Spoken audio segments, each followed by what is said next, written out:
nekk donc une vingtaine de mètres plus loin loolu moom mooy situation bi pour l'instant. léegi Gabriel.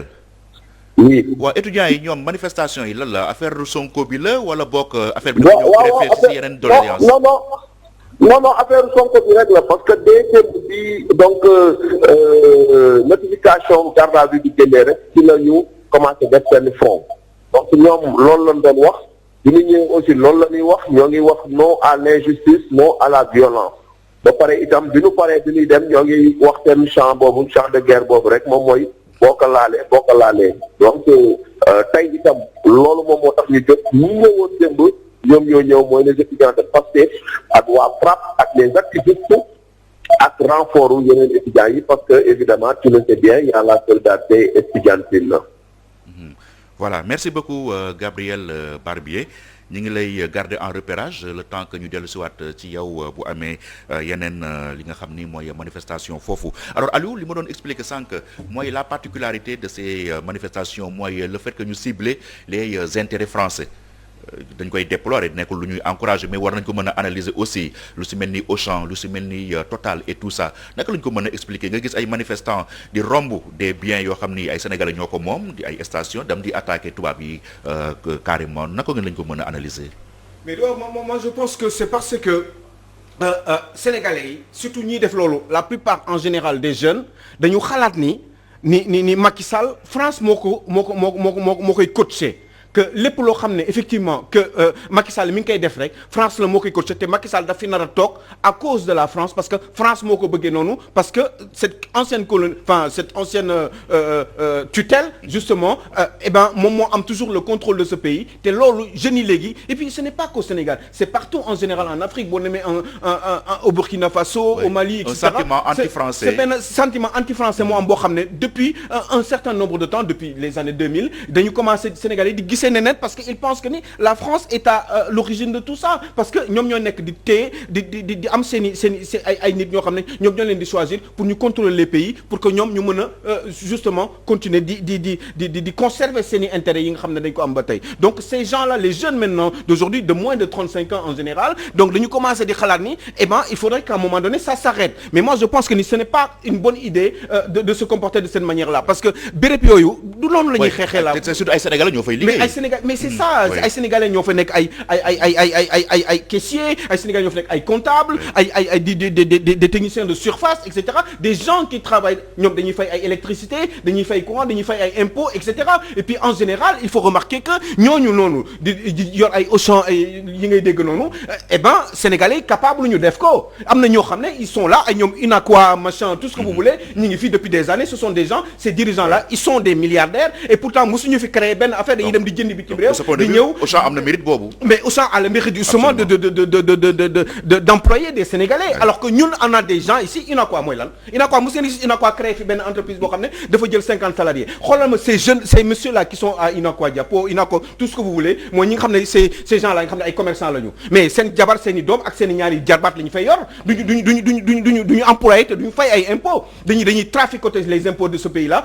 en complicité avec la fiscalité les services fiscaux ce qui fait que duñu dugal xaalis ci réew mi alors que ñooñu au moins ils sont contrôlés Auchan mais je suis désolé mais tuddee leen ko beneen tur soo leen buggee mais bàyyi leen doomu jàmbur yi di liggéey foofu changez le nom si vous voulez changez le nom mun ngeen ko bañ a changer mu tuddee leen ko marché Sandaga wala j'en sais rien moi comme vous voulez mais bu leen ko toj parce que ay doomu Sénégal ñoo fay liggéey maintenant parce que li ñuy def nag am na ay kilifa yoo xam ne ñu ngi fii ci réew mi nekk ay milliardaires di dem di jëndi Chine ay Dubaï di jënd seen i conteneurs di ñëw di négocier ak douane bi di jaay di def lu leen neex kenn mënu si dara créé wuñu entreprise emploi ñu ay Sénégalais fay ñu ay impôts yu doy wala dañuy traficoter seen déclaration yi donc je pense que ni il faut qu'on fasse gaffe affaire bi du Auchan bi ak Auchan France bokkul Auchan bi ñii ay Sénégalais ñoo fay liggéey donc il faut à un moment donné arrêter et puis réfléchir beaucoup plus amplement bu fekkee da ngeen bëgg xeex pour Macky Sall jóge fi ce n'est pas de cette manière-là il y a une autre façon de le faire réfléchissons parlons def leen ay comité de quartier discutez avec les Sénégalais partez faites le tour du Sénégal rassemblez-vous autour d'un programme solide réfléchissez sur une issue justement favorable par rapport au destin de ce pays je crois que loolu moo gën au lieu ñuy nekk di toj ak yu demee parce que luy toj fii il faut ñu yàq il faut ñu defaraat ko réglé wul dara Auchan Sénégal ak Auchan France xam ngeen ni bokkul Auchan Sénégal ay doomu Sénégal ñoo fiy liggéey bu amee ay benn étranger ay benn lay doon mooy amaana ñi ñuy yónni pour ñu représenter leen ci dëkk bi yaa ngi dégg mais ñoo fi ñëpp ay sénégalais bu leen ko yàq parce que ñooñu bu ñu liggéeyul dañuy am ay problème ak seen njaboot te ñàkk liggéey bi ci dëkk bi rek problème la déjà donc réfléchissons encore une fois n'est pas coutume pour par rapport à nos comportements on peut faire tomber un régime sans pour autant def lii yëpp mais mën nañu ko def de manière civilisée pas obligé di toj wala di yàq ay pneu parce que tali yi après suñu oto yi ñoo ci daw day yàqu gars yi déjà dañuy am ay problème pour defar ko mais y en a marre il m'appelle tout le temps quoi c'est terrible nan nga gisee loolu man ni bi ñu am léegi di attaqué ay enseignes yoo xam ni France la ñu bàyyee ko mais quand même ay doomu Sénégal ñoo fay liggéey vraiment li Alioune wax je pense c'est ça également ay doomu Sénégal la fa nekk mais c'est surtout ce sentiment anti-français là mais dafa mel ni ñoom ci cible yi ñuy ciblé ay Auchan ou bien ces symboles français là day mel ni dañuy wax ñoom dans leur tête que ni bu ñu yàqee des biens yoo xamante ni sénégalais yee ko moom du atteindre le président de la République peut-être day atteindre président de la République bu fekkee jël nañu li nga xamante ni ce sont des symboles français ñu attaqué yooyu su boobaa lay metti le chef de l'État Macky Sall ñoom sentiment boobu la ñuy am moo tax toujours ñuy attaqué wu ci ay Auchan et gens mais ni ñu ko waxee aussi ay sénégalais ñooy liggéey foofu ay doomu réew mi te ñiy liggéey foofu c'est avec seen liggéey boobu la ñuy entretenir seen famille ci lañ ci mën a dundee donc il faut vraiment que ñu am un autre esprit bañ a esprit de saccage di yàq soit des bus on le voit également tali bi ni ñu ko waxee léegi mi ngi fees dell nga xamante ne après ñan ñooy ñëw di ko nettoyer ce sont toujours des sénégalais ñoom ñooy dem dans les rues pour nettoyer aussi tout ce gâchis là nga xamante ni d'autres compatriotes ñoo ko def peut-être bu ñuy xeex li nga xamante ni moo di injustice ou bien le chef de l'État nañ ko xeexee dans les urnes mais il faut apprendre à être vraiment grand dans l'esprit mais pas pour ñëw di yàq Auchan di dem di piller aussi am na ñoo xamante ni da ngay gis ñu jël ba pare def ko ci seen statut là ils sont à visage découvert su fekkee rek les forces de l'ordre ou bien les renseignements voudraient mettre la main sur eux facilement ils sont donc repérables ndax dañuy def benn forfaiture ba pare nga wane sa bopp loolu c'est s'exposer également Pierre. C'est ça Alioune est-ce que mën nañu considérer à partir d'hier que le compte à rebours pour 2024 est lancé? Bah forcément et puis on pourrait se douter que est-ce que Macky Sall finalement ne va pas justement essayer de chercher un troisième mandat. C'est parce que finalement effort yi ñuy def nii yëpp Macky Sall le président Macky Sall devait se concentrer véritablement sur autre chose sur les difficultés du pays sur l'employabilité des jeunes. Donc la thèse du troisième mandat se précise davantage. Oui affaire nit la quoi. da ngay xool da ngay naan mais pourquoi tous ces efforts là pourquoi il ne se concentrerait pas sur carrément autre chose sur les priorités de ce pays am na problème mbas maa ngi fii les gens sont fatigués il y a pas de travail sénégalais dañu am problème étudiants yi dañu am ay problème jàng bi doxul enseignants yi ils ont des difficultés médecins yi c'est pareil clinique yi gars yi hôpitaux yi dafa am problème on n'a pas assez de matériel plateau médical bi doxul ci yooyu la ñu war a marquer leur priorité imaginez bien Macky Sall tourne autour de plus de 25 000 milliards de francs CFA depuis qu'il est là mais à quoi ça nous a servi en quoi ça nous a servi dans ce pays est-ce que xam nga luy 25 000 milliards depuis bi mu fi nekkee ba tey mais loolu fan lañ ko dugal je parie que la moitié ci ay frais de fonctionnement lañ ko dugal dans ce pays-là donc revoir le train de vie de l'État gis nga jouer la carte de la transparence favoriser les inspecteurs des impôts ak yu demee ñuy xool wala ay inspecteurs des inspecteurs ñuy xool di vérifier ce qui se passe dans le pays est-ce que li ñuy fi ñuy dugal xaalis bi ñu am ñu koy vérifier ci yooyu la ñu waroon concentré wu xam xaalisu sénégalais fan lay dugg loolu c'est du boulot mais loolu pourquoi ils le font pas pourquoi ils s'occupent à autre chose mais troisième mandat la fay lay haute wala dafa nekk di écarter un successeur boo xamante ni peut-être qui pouvait être pour son régime après parce que Ousmane Sonko mosul cacher sa volonté de leur faire rendre gorge au cas où c'est un peu les deux mais je parie que ce soit Ousmane Sonko et que ce soit quelqu'un d'autre loolu la ñu war a def bés bu keneen ñëwee fii dañu war a vérifier quand même ce qui se passe dans le pays comment Macky Sall et son régime ont eu à gouverner le pays loolu même bu doon keneen sax ça devrait être d'une évidence maintenant benn solution que c'est mooy xanaa mu jëw fexe ba teg fi keneen koo xam ne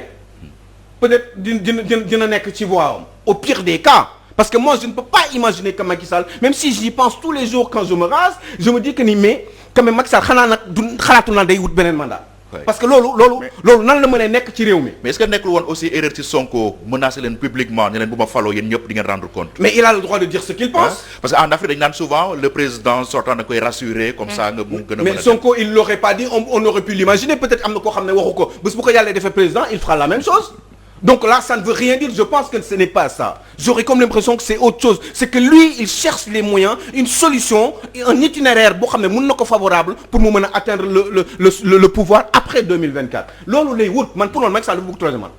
pour le Macky Sall lii muy def nii yëpp mënu ko def nii parce que finalement qu'est-ce qu'il va faire mais jël na ñëpp teg ci wetam. kan la bëgg un pays woon na y a pas d'opposition moom xam na ni mi ngi ci deuxième mandat ñi mu nekk loolu ñëpp dañu doon ay kàngam ci wetam dàq na leen.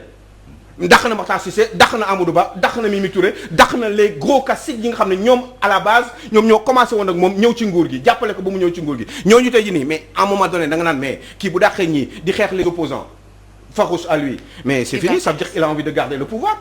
c'est d'une évidence léegi nag loolu mënul nekk à un moment donné il faut que ñu xam ni dëkk bi dafa am alternance dafa am un régime boo xam ne moom moo fi dox am na ko xam ne expérience jurisprudence Ablaye Wade war na jëriñ ñëpp et puis finalement mais c'est décourageant quand même parce que xoolal rek parce que du coup maa ngi xalaat Ablaye Wade a voulu faire la même chose. tout casse départ. mais pourquoi ñun on est. c'est comme si on est en 2011 ah. c'est comme on est plateau bu mel ni def nañ ko fii en 2011. mais pourquoi di aborder les mêmes thèmes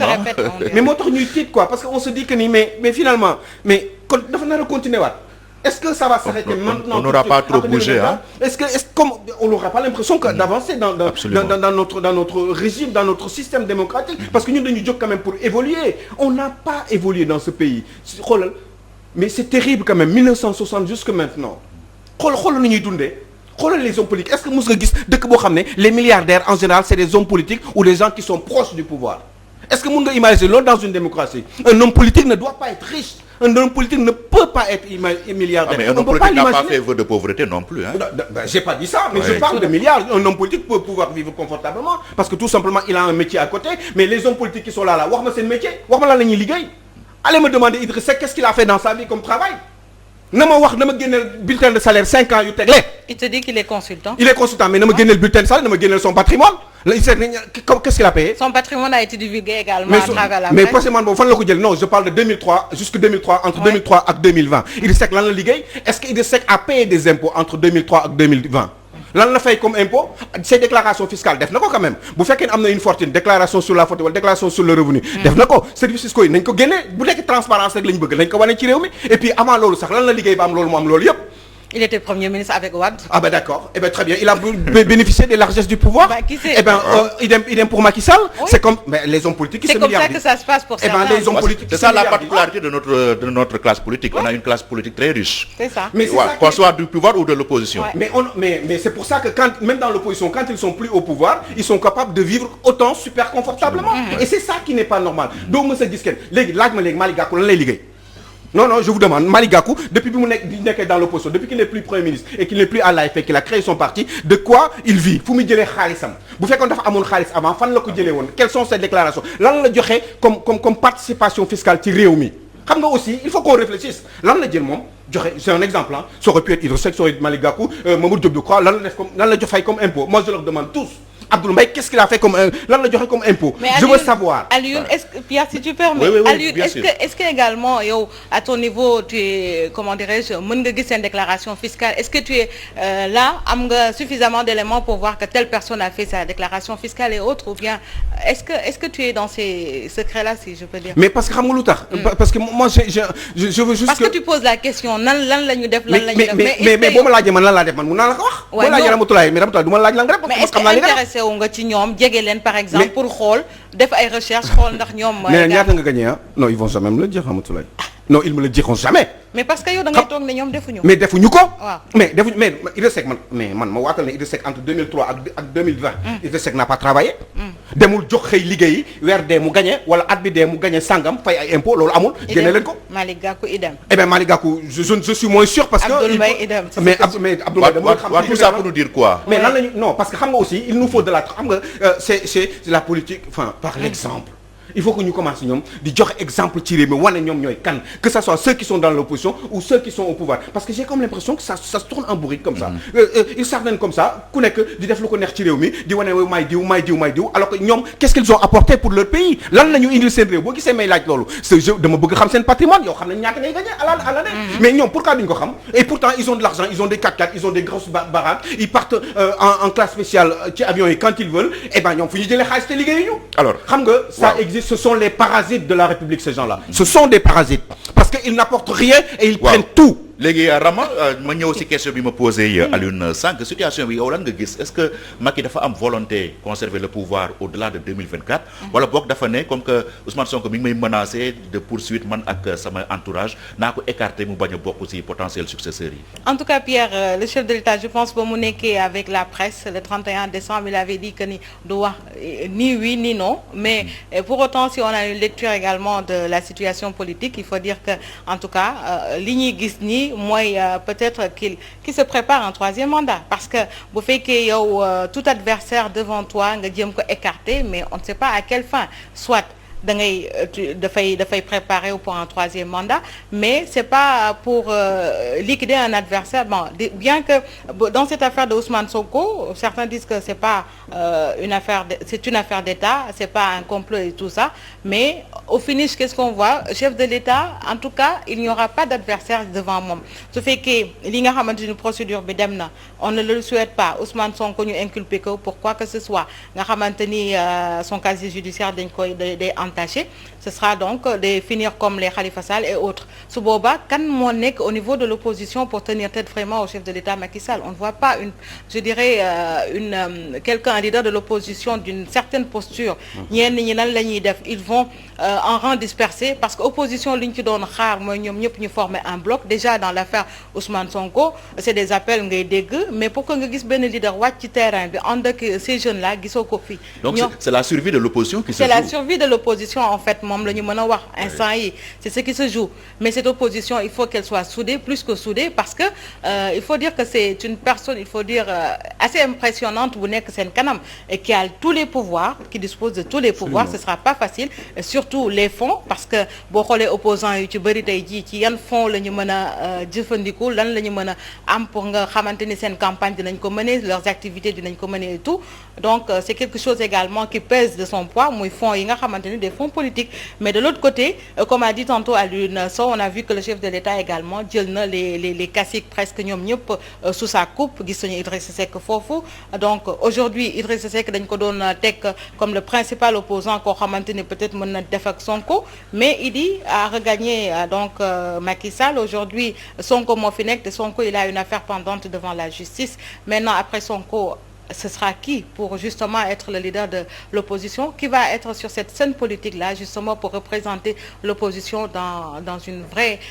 une force opposante boo xamante ni dina mën a def face au président Macky Sall en tout cas ce sont des signes yoo xamante ni il se prépare un troisième mandat on se rappelle le chef de l'État Abdoulaye Wade également moom ba muy perdre le pouvoir bon c'est vrai que ça l'avait surpris un peu mais dafa ne woon nañ ko bàyyi mu égaler ces chantiers est-ce que chef de l'État également buggul moom it continuer li nga xamante ni mi ngi koy tàmbali non même bu fekkee ni am na yu bëri yoo xamante ni aussi c'est juste que l'État c'est une continuité du moom moo ko commencé donc gis nañ fi yeneen magistère Wade magistère également des socialistes et tout mais aujourd'hui en tout cas rien ne montre que bon il est dans les dispositions pour am beneen candidature boo xamante ni contre Karik Alioune gis nañu des médias étrangers di ubbi seen journal ak mbirum mi am démb dañu ñëpp ay journalistes lañu ou bien homme de médias xam nañu lan moo nekk ci jël élément ubbee ko journal xam nañu l'importance ak liñ ci bëgg a viser yow pour yow lii nii situation bi nii fan la mën a yóbbu Sénégal ci côté stabilité ak côté paix civile. xam nga depuis 1982 Casamance. ba léegi stabiliser wuñ ko Ousmane Sonko est originaire de la Casamance da ngay dem Casamance ñu ne la ana waa Sénégal on vous demande pas ana waa Dakar on vous demande ana waa Sénégal wala waa Nord wala ana waa Nord je pense que il faudrait qu'on fasse hyper gaffe par rapport à la stabilité de ce pays-là te li ñu war a def nag en premier te le premier concerné mooy le président de la République maa ngi ko doon wax l'autre jour il faut que mu am le réflexe de la dernière seconde il faut qu'à un moment donné réflexe boobu moo lay tax nga defar réew wala nga yàq réew définitivement ku weet di dem Rwanda wala les autres pays yi nga xam ne ay Lesotho yi demee noonu allez regarder l'histoire vous allez comprendre à un moment donné le monde évolue nit ñi dañuy am xel adduna village planétaire la ñuy wax la léegi il faudra faire hyper gaffe parce que intérêt yi dafay wute am na ñoo xam ne ci à l'étranger Macky Sall la ñu bëgg mu nekk ci mu continuer di nekk ci nguur gi am na ñoo xam ne keneen la ñu bëgg mu doon Ousmane Sonko mu doon keneen mais keneen la ñu bëgg mu nekk ci réew mi parce que am na lu ñu soxla ci réew mi te loolu ñu soxla ci réew mi am na ñoo xam ne Macky Sall joxu leen si ñeneen am na ñoo xam ne bëgg nañu ñeneen ñëw ndax ñoom ñu am ci loolee nga xam ne mooy suñuy ressources minières. te peut-être dig nañ leen ko. te dig nañ leen ko. donc ñi nga xam ne dañu xalaat ni Macky Sall moo fera toog àla kulli àlli xam ngeen ni Total dina góorgóorlu ba Macky Sall bu fi mënee toogaat moo koy gënal sauf situation exceptionnelle xam ngeen ni am na ñoo xam ne Macky Sall la ñu bëgg mu toog fii mais am na ñoo xam ne ñeneen la ñu bëgg ñu toog fi ñeneen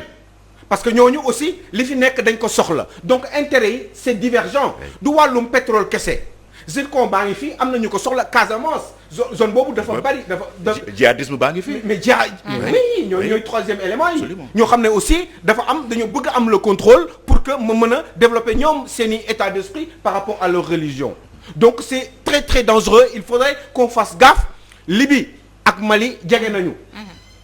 matériel bi fu nekk la kenn contrôler tout Libye ñaari dëkk la léegi ñu séparé ñii ngi contrôler le nord ñii ngi contrôler le sud ku nekk am nga sa pétrole ku nekk am nga sa matériel te ku nekk aussi yaa ngi bëgg ces relations internationales nga mën ko gérer surtout pour les pays qui sont en Afrique subsaharienne da nga bëgg a lijjante ak ñoom xam nga ni Libye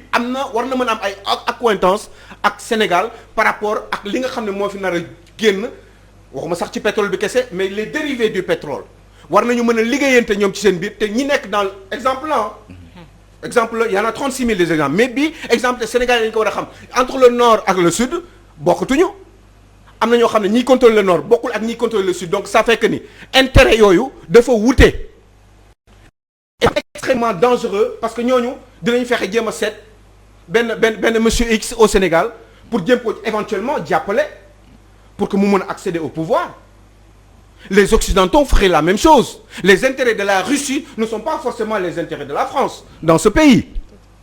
les intérêts d'autres pays certainement américains ne sont pas forcément les mêmes intérêts que les Français etc plus les pays arabes yi nga xam ne ñoom am na lu ñu bëgg fii te commencé nañu di ubbeeku. il faut avoir une lecture géopolitique. mais moi je pense pour ne pas déstabiliser notre pays. mais surtout la position géographique du Sénégal. Sénégal bakkenu àdduna bi la boo ko xoolee position bi ak nu mu def ak océan Atlantique c'est foo jëm ci àdduna bi da ngay boo wàccul Sénégal di nga ko romb donc ça peut être très dangereux ouverture bi baax na ñi ngi wax waxu port yu mag yi pour mën a indi fi les gros cargos pour ñu mën fi jaar ñi ngi wax portu Ndayane ak yi demee noonu parce que ouverture am na parce que ay possibilités am na fii aussi par rapport aux ressources donc accès bi dafay gën a yomb léegi te ku nekk yaa ngi bëgg seet fi sa internet mu nga jëm ci xajal sa bopp pour mën a accéder au Sénégal te ñëpp mënuñu ñëw te comme ñëpp mënuñu ñëw am na ñoo xam ne ku nekk da ngay choisir say partenaires yoo xam ne xalaat nga ni bu ñu nekkee ci nguur gi dañu la mën a jàppale par rapport ak yow li nga bëgg. Donc c'est hyper dangereux on sait très bien comment il a été viré l'ancien ministre de l'énergie et du pétrole Thierno Alassane Sall ci saa si dans l'immédiateté lañ ko dàq parce que il a refusé de signer le temps qu'il retourne à Thiès yeggul Thiès ñu ne ko mu dellusiwaat pour apposer une signature par rapport à une démission boo xam ne préparé loolu nañ ko parce que il fallait qu'il mu signer immédiatement pour que ñu mën ko remplacer le premier ministre d'alors mën ko remplacer immédiatement mën a moom tam mën a apposer sa signature ndax kii ñu defal ko contrat bi parce que ce monsieur était très pressé il fallait qu'il rentre immédiatement te warul ñibbi te yóbbaalewul contrat bi alors c'est dangereux on doit faire attention dans ce pays-là bu ñu ko deful nag bah tant pis parce que mais en même temps j'ai peur de dire tant pis parce que conséquences yooyu fi mu nar a jëm kenn xamu ko on ne peut pas contrôler ça on doit faire hyper gaffe amaat encore une fois surtout le président de la République le réflexe de la dernière seconde parce que si vous ne l'avez pas et qu'il y a un problème j'ai dit à l'entame de l'émission que Ousmane Sonko est originaire de la Casamance n'est pas une zone qui est totalement stable ba léegi dañuy nekk di négocier di xool lu ñuy organiser loolu il faut pas te Casamance rek mënoon a dundal Sénégal Casamance mooy grenier Sénégal mënoon même l'Afrique de l'Ouest et pourtant des fois ñoom ci seen bopp ils se sentent écartés te lii day gën a yokk beneen affaire ci seen bopp par rapport à ce qu'ils voient aujourd'hui affaire u Ousmane Sonko du affaire u état affaire entre nit ak nit la waruñu woon def lii ñu def nii. ñu bañ ko ethnicisé non plus parce que tamit c'est un terrain glissant. mais à un moment donné xam nga lu tax parce que loolu loolu kii jiite réew mi moo war a bañ a dugal ci xelu nit ñi loolu. c'est facile de dire il faut pas l'ethniciser mais en même temps aussi nit ñi quand ils se sentent écartés ça pourrait être dangereux yow yaa war a wane rassurer l'ensemble des Sénégalais toutes les ethnies que ñoom ñëpp fii la ñu bokk parce que des fois ils pensent le contraire. Et ça ce n'est pas bon donc yow mi jiite réew mi yow yaa leen war a mettre ci benn situation d'équité boo xam ne mooy permettre ku nekk da ngay sentir sa bopp ci réew mi te des fois ce n'est pas totalement le cas. Oui Rama. Le Sénégal est un et indivisible. Mais surtout rek on est entouré par un cercle de feu. réew yi ñu wër yëpp ñu ngi am problème et tout ça. Donc ñun li ñu dese as néew ci stabilité est-ce que waruñu ko conserver garder ko jalousement. C'est surtout ça Pierre je pense que ci loolu la ñu war a gën a sax appesantir la stabilité du pays. Absolument. Parce que Sénégal également il faut dire que on n'a pas cette force-là yi nga xamante ni les pays étrangers am nañ ko côté pour vraiment veiller ci stabilité boobu parce que bu ñu fàtte également qu'il y a eu des terroristes on peut dire qui ont séjourné ici da ngay gis ci enquêtes yi nga xamante ni la police les forces de sécurité def nañ ko on voit des terroristes qui ont séjourné Kidira passé inaperçu à cause de cette affaire-là des choses du genre mën nañu indi instabilité fii parce que ci genre manifestation yi également il faut s'attendre à tout c'est des brèches en tout cas yoo xamante ni ça permet à certaines personnes mal intentionnées ñu profitoo ci parce qu'on a vu de tous les pays de la sous-région peut-être que Sénégal on touche du bois que am na une certaine stabilité parce que mën nañu ne population yi fii comme affaire ethnicisme yi ñuy wax je pense que également c'est assez glissant faut pas qu'on aille de ce côté-là ñun ñëpp benn lañu ñun ñëpp je pense quand tu vas chez Alioune Sow il a des parents sérères il a des parents tout couleur il y a également ceux de la Casamance et tout ñun ñëpp benn lañu faut pas également stigmatiser la région de Casamance comme si que elle ne faisait pas partie prenante de la région du Sénégal ñu boole de la capitale sénégalaise ou bien je dirais du pays du Sénégal donc dafa di loo xamante ni c'est assez délicat mais stabilité bi surtout ci la ñu war a appesantir dañuy gis tey jii ñi nga xamante ne xaw na Kolda xaw Kidira xew également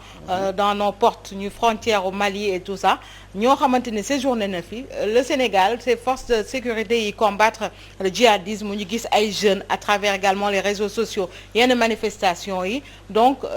benn terrain glissant la boo xamante ni il faut pas que ñu poursuivre ci ndax mën na aboutir foo xamante ni dinañ dem benn moment ba nga xamante ni kenn dootu ci amati benn mesure kenn mënatu ci jëlati benn solution alors ci manifestation yi également da ngay gis ni c'est pas seulement des sympathisants ou bien des militants de Ousmane Sonko da ngay gis ñeneen ñu ci greffé wu et lu ñuy wax toujours c'est ce genre de manifestation ci la rek yenn esprit aussi dugg commencer surchauffer ñeneen ñi et puis ça va vraiment voilà mu deferlewu mu daal di indi leneen loo xamante ni daal on doit pas vraiment encourager ça lu ci nit mënti def aussi bien que ce soit les médias ak ñu mu mënti def ñu jouer ci aussi un grand rôle d'alerte rôle suivi surtout de sensibilisation et de responsabilité voilà si loolu lay embrayé bu fekkee suñu réalisateur mën nañu jëlal suñu reporter yi nekk fële ci section de recherche ñu dugg dox ñu la situation le temps que ñuy def le dernier tour de table alors Alioune li Rama wax sànq ci foofu lay embrayé mooy CNRA démb ba couverture bi jaxee et tout ça si ngoon si ils ont sorti un communiqué pour parler de couverture irresponsable ils ont même cité des chaînes dont Walfadjri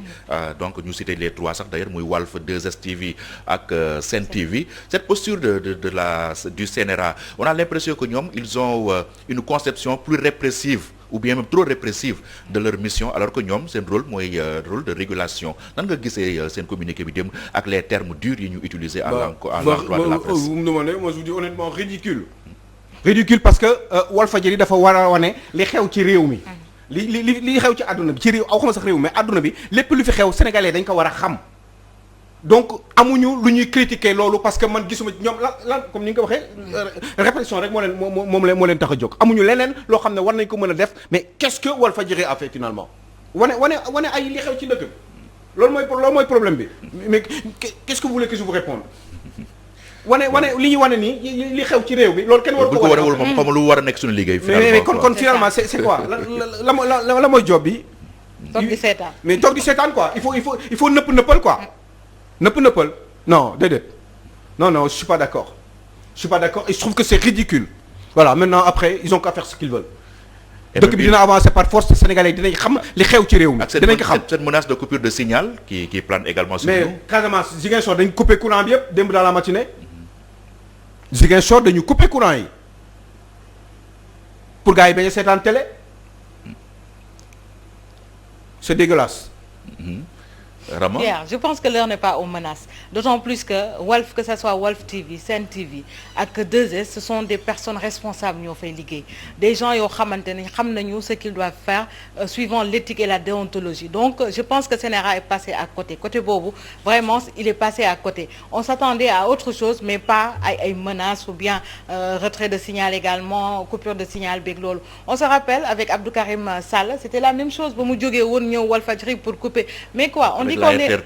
est de la RTP, on est dans un pays démocratique la ñu wax. Donc il faudrait également que ñu bàyyi population. Il y a des gens yoo xamante ni dañoo nekk au fin fond des localités ñoo xamante ni mënuñoo am information bi mais attends Walf la ñuy dem déglu xool lan moo xamante ni moo xew te Walf li muy def mooy topp situation pas à pas ak reporters yi nekk. te reporters yi nekk ci terrain bi amul lenn lu ñu inventé. Nous également qui sommes sur les plateaux amul lenn lu ñuy lu dul di rapporter ce que vraiment les reporters ñoom la ñuy vivre avec filtre hein, parce que lu bëri dañ ko filtrer mais bien sûr voilà pour ne pas dire même autocensurer on s'autocensure souvent parce que souvent ñu gis ay images yoo xam ni dañu naan lii c'est pas respectueux c'est pas responsable pour ñu teg ko mais loolu tey ñun les médias classiques bu ñu ko deful mais les réseaux sociaux maintenant voilà vont continuer la difficulté et foofu amul filtre amul dara et justement réseaux sociaux yi la ñu war a wax mais pas les médias classiques yi nga xamante ni ils sont assez responsables quand ce qu'on voit ci réseaux sociaux c'est du n'importe quoi mais ana filtre boobu amul ce matin j'ai vu que ni ñi ngi naan ils vont mettre un comité de suivi pour les réseaux sociaux et tout ça mais réseaux sociaux bi sax mënuñu am maîtrise ci réseaux sociaux c'est impossible donc ñu bëgg a cibler Walf Sen TV 2S TV c'est vraiment passé à côté ndax CNRA on s'attendait à autre chose mais pas à ça ndax population yi tey jii amul kenn ku mën a wax ni Walfadjri de mi ngi yee fitna fale ou bien mi ngi encourager ou bien mi ngi créer situation benn situation créé wuñ ko ce qui s'est passé à Bignona que ce soit également à Saint-Louis fii à Dakar ce sont des choses réelles yoo xam ne ñoom ci seen bopp également gis nañ ko xam nañu ni lii moo am mais pourquoi nag ñuy camoufler également li nga xamante ni moo nekk sur le terrain on ne le fera jamais ça on ne le fera jamais pour rien au monde. Moi j'étais pas dans les manifestations mais j'ai compris ak Walfadjri ci Walfadjri laa gisee ni ay nervi am na. bien sûr man ay nervi bu dul woon Walfadjri fu ma koy xamee. te nervi il a fallu Issa était sur le terrain mu décrire ñu ne ñu benn pick-up déjà Issa il a été prudent dafa ne benn pick-up li ñu ci gis ay gourdin la ay pompe à gaz ak extincteur il s'est rapproché moom nee na waa ji sax xàmmee na ko ba ne ko finalement ce sont les gars les nervis les marrons du feu comme on les appelle ñoom ñoo fa nekk mujj bi ñoo wàcc population bi également yor seen gourdin de mater la population comment se fait-il que dans un état comme le Sénégal également là il faut le dénoncer que des nervis je dirais des personnes ces bodyguards là se substituent à la police alors que les forces de sécurité sont sur le terrain il est inadmissible. Qu'est-ce qu'il en pense le CNRA? Justement. Et surtout man je pense que c'est même le contexte qui interpelle un peu Alioune parce que tegle nañ fi 3 ou 4 conseils des ministres yoo xam ni chaque fois président day insister sur la nécessité de réguler les réseaux sociaux bi passe beneen bi bu mujj sax mi ngi wax ci programme télé yi ba gars yi naan sax finalement Macky Sall est le directeur de publication maintenant des kii bay di wax si ne presse bi ou bien télé yi dañoo war a sax aider l'État à restaurer l'autorité de l'État donc finalement c'est le contexte moom moo tey xel en fait CNRA bu ñëwee def li di menacer de couper le signal télé. Bon, moi je crois que c'est encore une fois c'est ridicule et que nañu wax lu leen neex mais dëkk bi dafa am yoo xam ne dëkk bi dafa évoluer on n'est plus en 1970 1980 ou 2000 on est en 2020 te adduna bi dafa avancé dañu war di xam exactement comment fonctionne l'État quels sont arcanes pouvoir bi lan moo fa xew li ñuy def lépp lu ñu daan nëbb démb dañu bëgg muy leer ndax Sénégalais bés bu ñuy choisir ñu xam am ay choix yu leer dañ leen war a éclairer. amul ay nëppal nañu wax li fi xew nee naa leen nervi yi ma gis démb eh ben su dul woon Walf fu ma koy xamee j'aurais jamais pu le voir parce que man nekk woon ci manifestation yi alors léegi qu'est-ce qu'il en pense le président de la République qu'en pensent les autorités de ce pays-là nervi yooyu ña moo leen fi indi il y avait un véhicule du ministère de l'Éducation nationale boo xam ne tu vois nettement l'effigie gis ko nervi yi nekk à bord de ce véhicule-là même si le ministère a fait un communiqué pour démentir que ni loolu d'accord mais loolu oto boobu kan moo ko moom ñoom li ñu waroon def enquêteurs li ñu waroon def mooy dem vérifier nervi yi kan moo leen fi indi vrai dëkk. donc en réalité sax direct union def sax da leen aider ñoom les forces de sécurité. mais da leen war a parce que dina leen mën a permettre ñu identifier les zones de tension et tout ça peut-être ñu mën a intervenir en conséquence. da leen war a dimbali mais am na yoo xam ne yëfu caay-caay yoo xam ne nit ki bu koy def du bëgg kenn xam ko du bëgg ñu koy leeral et ben ci fenn rek la ñu mën a sukkandiku mooy ci seen communiqué yooyu pour dire vraiment du n'importe quoi. parce que là c'est totalement. peut-être bu fekkee mën nañu am sunu reporter yi nekk section de recherche ñu def le dernier point avant ñuy tàggoo ci premier plateau bi parce que il y aura une succession de plateaux durant toute la journée tey pour édition spéciale dégtal leen en direct li nga xam ni moo am ci Ndakaaru ak fépp ci Sénégal. Alioune naka nga gisee maintenant les prochaines heures ci dans l'affaire Ousmane Sonko. mi ngi dépendre ci Macky Sall. Je pense qu'il la balle est dans son camp. Je crois que la balle est dans son camp et il faudrait qu'il essaie de calmer le jeu parce que c'est lui le père de la nation. Parce que on sait très bien que ni trouble à l'ordre public boobu du Ousmane Sonko qui a été à l'origine de ça. Ousmane Sonko dafa jógoon pour dem ci benn béréb dugg na ci otom toog na fa pendant 1h30 ñu nekk di werante mook les forces publiques mook le préfet en l'occurrence pour ñu seet kii ne ko yoon bi laa jaar kii ne ko yoon ba sa des laa jaar. Pourtant solution amoon na dans les minutes qui suivaient solution amoon na. moo doon ñu fexe ba encadrer ko moom defal ko flèche yóbbu ko mu gis nit ki def bu fekkee ñoo xam lu ñuy def après ñu def ko bu fekkee Ousmane Sonko dafa war a ñibbiwaat mu ñibbiwaat këram loolu yomboon na santoon na yàlla problème boo war fa woon am kooku histoire u 5 minutes la woon da waxtaan. Écoutez monsieur Sonko vous ne pouvez pas passer par là parce que ñun ñoo téye réew mi sécurité mi xam nañ li fi xew on a les renseignements yoon boobu baaxul ci yow man ma ne ko man en tant que nit simple ni man yoon bi laa bëgg a jaar ñu jàkk dégg ñu ne léegi nag comme yow da nga ragal li ngay ragal wala li ngay xalaat ñun dinañ la ko sàmmal quand ñu protéger la yóbbu la ba béréb bi nga bëgg a dem wax gi jeex comme ils ont fait pourquoi ils l'ont fait 5 minutes ils l'ont pas fait 5 minutes après tout de suite bi incident boobu commencé di am ils ont attendu 1h30 ba Sénégalais yi seen yaram commencé tàng xale yi bëgg Ousmane Sonko commencé seen yaram ñuy commencé di mer di ñàkk kontaan et niveau yi tension bi di monter et ben coow am et ben ñu sànni ko trouble à l'ordre public wax gi jeex parce que sans doute beneen solution amul woon je crois que il faut qu'on arrête cette mauvaise foi là et que le président qui est au-dessus de tout qui est au-dessus justement qui est le chef de l'État le président de tous les Sénégalais même le président de Ousmane Sonko il faudrait que mu équilibré sëñ Mountakha nag am na lu mu waxoon ne woon na ko réew mi ngi sa loxo te fexeel ba mu tàkk te réew mi warul tàkk te je pense que il a de l'expérience Macky Sall am na fu mu jaar comment dire itinéraire am kenn amu ko fi mu jaar moom ba nekk président kenn amu ko dans l'histoire de la République du Sénégal donc je peux imaginer que ni ça doit être un homme intelligent am na le minimum d'intelligence aussi moo ko war a mën a permettre mu équilibrer les choses réfléchir encore par rapport aux conséquences vu justement cette incarcération de Ousmane Sonko parce que quand même il s'agit d'un monsieur encore une fois qui est le chef de l'opposition au pays au Sénégal et que ce soit un monsieur aussi boo xam ne qui est aimé par une grande partie des Sénégalais et que respect daf ci war a am te am na ñoo xam ne mënatuñu continuer di seetaan lii. waaw dañu dem fële ca Colobane fekk fa Moussa Sène alors Moussa xam naa naaj bee koo jàpp mi ngi il fait sa toilette en attendant alors Moussa lan mooy situation bi foofu ca Colobane yan mooy dernier développement yi.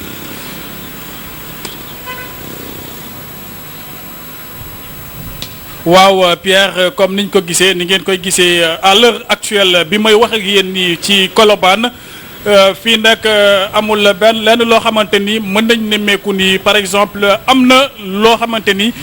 xel mën na jàpp ni situation bi mën na dégénérer parce que y a un calme plat comme ni ma leen ko waxee tout à l'heure et à travers image yi ngeen di gis les gens continuent de vaquer leurs occupations sans gêne ñoom nag ñu ngay wéy di dem fu leen neex di toog jaaykat yi di dérouler seen jaay et tout ça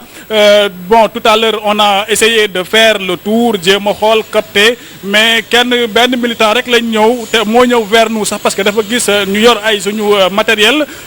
après mu naka noonu il nous a rapproché pour dire que où sont les patriotes et après ñu xaw a def benn temps d'attente après moom mu ne ñu n'ayez pas peur ñu ne ko ñun doxuñu ci ay question de ay tristesse wala ay loo xamante ne daf ñuy yëngal parce que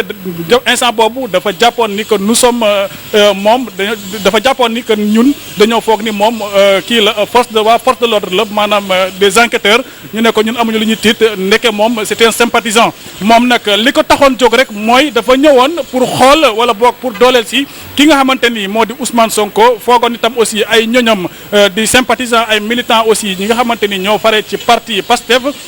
dafa foogoon ni ñoom tey dañuy xëy ñëw fii mais grande a été la surprise de tous les Sénégalais ñu bëri ñu jàppoon situation bi day gën a tar ni ki lendemain bi ñu jàppee Ousmane Sonko fii moom amul lenn loo xamante ni xel mënees na jàpp ni manifestation dina fi am comme ni ñu leen ko digtale sànq fii moom amul situation bu dégénéré amul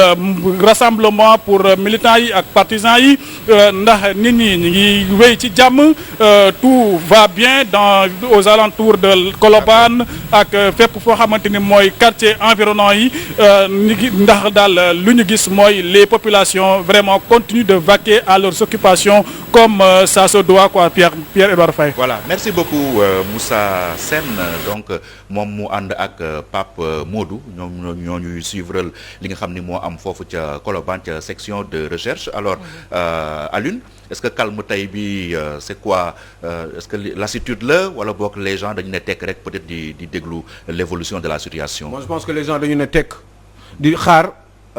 fu wanante di mujjee ak gëtëm. Je crois que comme tey nañ Ousmane Sonko démb say démb ci guddi dama jot benn information en réalité Ousmane Sonko dañu prévoiroon